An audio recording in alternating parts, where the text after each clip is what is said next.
Hello everyone, welcome back to another video. I want to talk to you about many things today, including but not limited to the recent publication that Hamas published regarding their attacks on the 7th of October, the updates from Gaza, important updates from Lebanon, developments in Syria, especially with Russian jets, what's happening with the Houthis, the latest Israeli offer for Gaza, and my counter offer for that Israeli offer. To start off with, I'm going to speak about this document that Hamas published regarding the 7th of October. Now, with regards to the events on the 7th of October, they obviously were carried out by the Hamas and several other resistance movements. And ever since then, things started to simply just escalate and went up in flames. I thought from the beginning that Hamas should have at least published something to clarify their position and why they did what they did. I'm not sure if they didn't anticipate the Israeli response or that everything will be so hectic following that. But still, it's better late than never. I mean, in some of the highlights in that document that they published was the fact that their main aim in the 7th of October attacks was to destroy the Gaza division, which they did. They said that they didn't target civilians deliberately, that any Israeli civilians would have been killed by accident and not deliberately. And they also mentioned the proof that we already know, that many of the massacres that happened on the 7th of October happened from Israeli forces. Now, to Hamas, they were lucky that many of the things that they spoke about were actually proven in the early days, and we already spoke about them from the beginning of this war, whether when it comes to the aims of the attack, why they did it. They obviously mentioned the prisoners, they mentioned highlighting the Palestinian case, they mentioned getting back their lands, they mentioned ending occupation, the things that we already know and are very evident from what's happening. So many of the things that they mentioned were already proven, and I think they were probably late with this publication. However, it's better late than never, because the people who totally agree with Israel and whatever it does, they wouldn't care about whatever Hamas publishes or whatever the Palestinians say.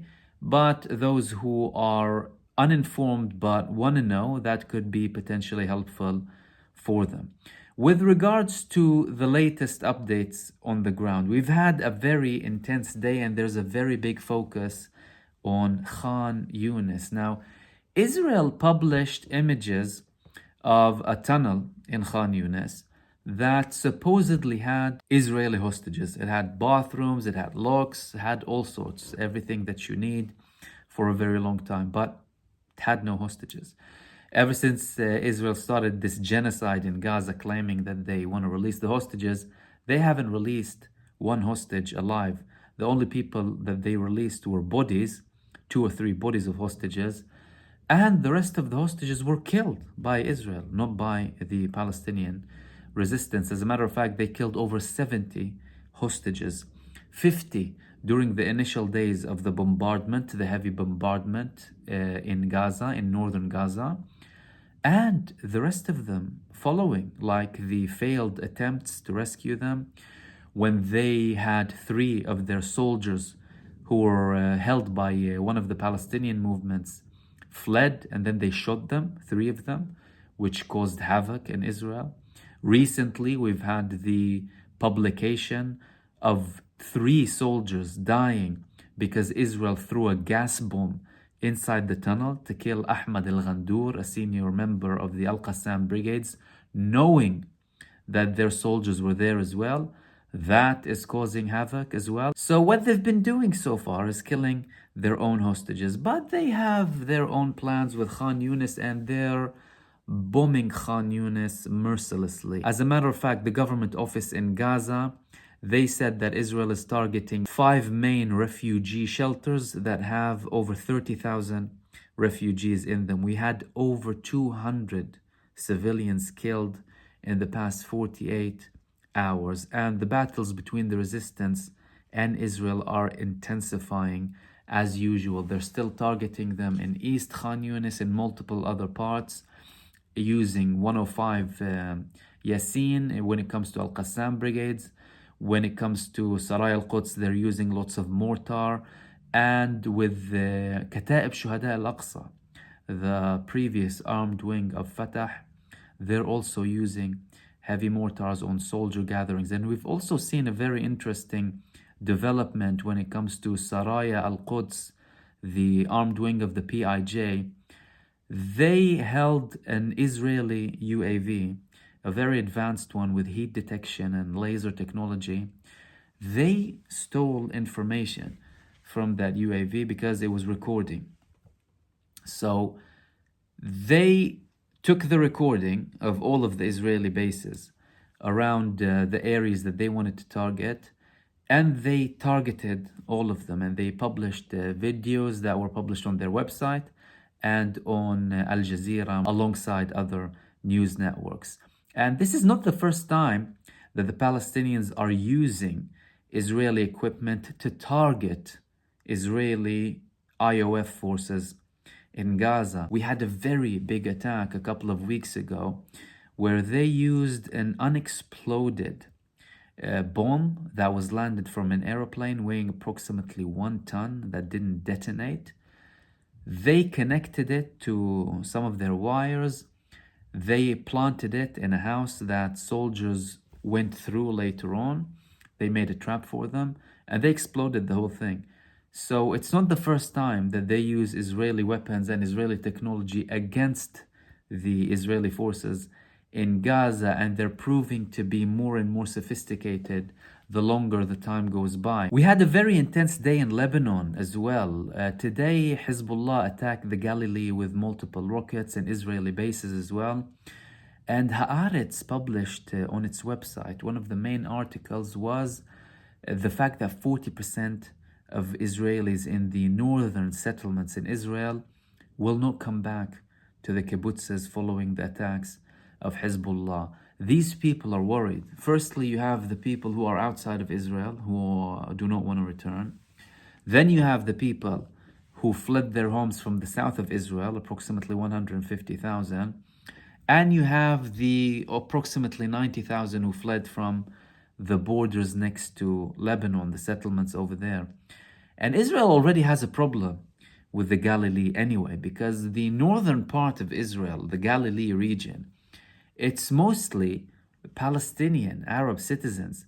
And Israel always wanted to develop more and more settlements in the northern part to make sure that the demographics is majority Jewish Israeli people.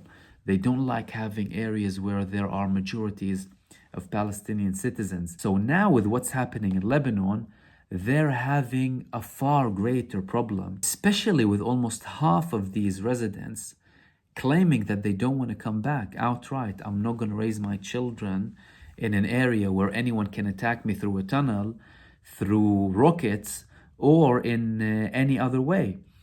And this is also coming at the same time when Yoav Gallant made some statements that even if Hezbollah stop the attacks, we won't be obliged to stop the attacks. We're going to carry on until we create a new reality, a new situation in northern Israel where our residents will be safe.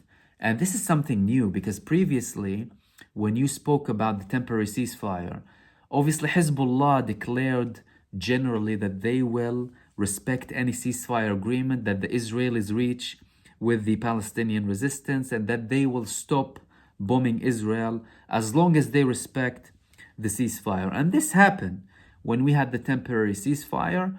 There were no exchanges between Lebanon and Israel. It was very, very quiet up until Israel broke the temporary ceasefire and started attacking Gaza again. The attacks from Lebanon went ahead and Israel started bombing Lebanon again. But this time, this is creating uncertainty when it comes to Hezbollah, because what if they reach a deal, and it's unlikely anytime soon, by the way, with regards to Hamas. They're making it mission impossible, Israel. But what if they do stop? the bombardment on Gaza, they have a ceasefire. Is Israel going to continue in Lebanon? And if that's the case, will Hezbollah accept that and not retaliate? Of course they will. So you're creating a more complicated situation with statements like that. And there was no reason for him to say it out of nowhere. He could have clearly kept silent, waited for a ceasefire, reassured the citizens who were living in the northern settlements, sent them back. But now his statements clarify that it's going to even take a much longer time after they supposedly finish with Gaza, because it's not looking like they're going to finish with Gaza. They're trying to focus on Khan Younis now. They're claiming that they have these tunnels. Although Hamas is still very active, they're still popping out of tunnels in buildings. And Israel's trying to counter it by destroying like whole blocks. They have no strategy whatsoever when it comes to the Palestinian resistance. But it clearly is signaling that we're looking for something very, very long, not a short-term war. You're talking about either a war of attrition or a very long ongoing campaign, unless someone in Israel puts his foot down or they submit to the conditions of Hamas and the Palestinian resistance, similar to how they submitted to the conditions of Hamas and the Palestinian resistance before the temporary ceasefire, because they previously said, we want you to release them, we'll release prisoners, but we won't stop attacking you. They gave that up. They said, we won't allow aid to the northern part of Gaza. They allowed it. They said, we still want to fly. Hamas told them, no, you can't fly. And they submitted eventually. So we could have this case. But with someone like Netanyahu, and with the statements that it's going to be a long-term war, them declaring we won't submit to the Hamas conditions, it's looking like it's going to be very long, unless Israel packs the whole thing in a different shape, title it differently to the Israeli public opinion, and actually agree. But I don't think it's going to happen. We've had a very dangerous development as well in the Golan. Ron Ben Yishai, who's a military analyst in the Ynet website, he published an article confirming that Russia deployed its air force in the Golan Heights on the borders with Israel. Russia claimed that these were there to monitor the situation, nothing else. But according to his analysis, which is quite accurate, it's there to deter Israel more than anything else. Russia already declared that they're unhappy with the Israeli attacks in Syria. Obviously, Syria is a very close ally to Russia. Now, Russia already has many forces in Syria, but they condemned the Israeli attacks in Syria, assassinating Iranian figures and other assassinations as well. A few years ago, back in 2018, Israel did something very tricky when it comes to the Russian jets in Syria. They attacked Syria while Russian jets were in the Syrian airspace. The Israeli attacks triggered the Syrian anti-aircraft system, so they started firing. Israel wanted to make trouble, and the rockets ended up hitting a Russian jet, killing about 16 people back then. And Russia knew what Israel was up to.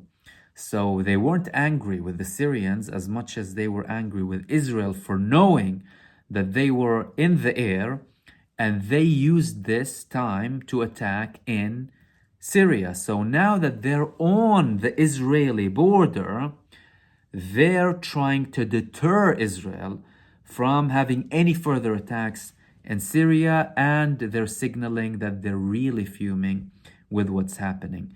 And with regards to any potential escalation when it comes to Israel in Syria, we may well see Russian intervention when it comes to these attacks or countering them. We've had another development in the Red Sea. The Houthis said that they attacked a ship full of US ammunition, a direct hit, and we had an incident between two Royal Navy ships. The British Defense Minister denied that the accident was due to incompetence, but he said he didn't have further details and that things will be investigated. As if this person cares. He doesn't care. He treats his people like Israel treats its soldiers. They use them for political and financial gain. They're using them there to supposedly protect trade, not to save lives, and they couldn't care less what happens to them. Typical abuse and using their own people as cannon fodder. There's nothing surprising there. The other thing I wanted to talk about is an Israeli proposal. Now, this morning, the Mossad had a meeting with the war cabinet, and they said that they will be giving a proposal to the government to try and reach a hostage swap, a prisoner swap with the Palestinian resistance. Now, with regards to the Mossad, although the Mossad is directly linked to the Prime Minister's office, which is Benjamin Netanyahu tries to control every single thing that they do. In the mid of December, they tried to speak with the Qataris and reach another hostage deal, and Benjamin Netanyahu prevented Berna, the head of the Mossad, from meeting with the Qataris. So not only is he restricting his defense minister from speaking with him, he's also being extra controlling when it comes to the Mossad heads. So he's stopping the potential of the security agencies in Israel from fulfilling their actions and duties to their max, because at the end of the day, Israel is a security establishment. And if you start controlling your security establishment too much and not allowing them to fulfill their duties, you're hindering your own progress when it comes to reaching a deal. And many people are fuming with him about that, including many previous heads of the Mossad. I spoke about some of them and their statements, the fact that they're dealing with the current head of the Mossad, that they're advising him what to do, and they're still showing their anger and frustration with Benjamin Netanyahu. But now, today, they had a meeting and the Mossad put forward a proposal. We had no details about this proposal, but the proposal we did hear about was from the Israeli foreign minister. He met with EU leaders and he told them he has a great plan. What is this plan? The plan is to give the population of Gaza an industrial island off the shore of Gaza, 5 kilometers, where they'll have an airport, they'll have whatever they need, and they'll make it a new Singapore. Now, these racist, supremacist colonialists, they have vivid imagination when it comes to ethnic cleansing and genocide, and they'll go out of their way to find solutions to the people who they want to get rid of, and they'll make it as beautiful as possible. Hello, people of Gaza. How about you leave Gaza to an island just next to Gaza, cut off the world, that we control, by the way. At any given moment, we can do whatever we want with you. We can drown you the next day if we want to. And just leave Gaza. Leave Gaza to us. What an amazing idea from the Israeli foreign minister. And I had another idea. We already have an island. We have Guantanamo Bay. Now, Guantanamo Bay is full of people who are innocent, not convicted. Many of them went out and published their stories, their horror stories about torture and waterboarding after the 9/11 false flag. Obviously, the US administration, they needed to blame someone. So they put innocent people over there, tortured them. Some of them are still there to this day, despite many promises previously to close down Guantanamo Bay. Well, I'd say keep Guantanamo Bay. Keep Guantanamo Bay, but release the innocent people from Guantanamo Bay. Put in the apartheid supporters, the supremacists, the war criminals, the genocidal maniacs. Put them there. And really and truly make America great again. I'll see you soon in the next video. Take care.